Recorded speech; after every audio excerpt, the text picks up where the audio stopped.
Hello everyone. Today we are going to be looking at how to make the W9 form mandatory for your affiliates in the GoAffPro app. Here in the settings tab of the GoAffPro admin panel, go to the extra section. Now go to the W9 form section and enable the toggle. Next, go to the Look and Feel tab, Affiliate Dashboard section. Here in the Dashboard tab section, click on Edit Form.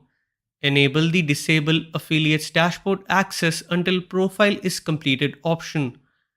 Here, click on Add Your Own Field. Now, set the field title.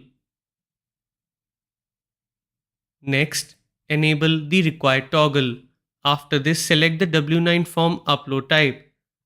Now select the accounting year. Finally, click on Change. Click on Save. After this, affiliates must fill out the W9 form to access their dashboard. And that's it. Thank you.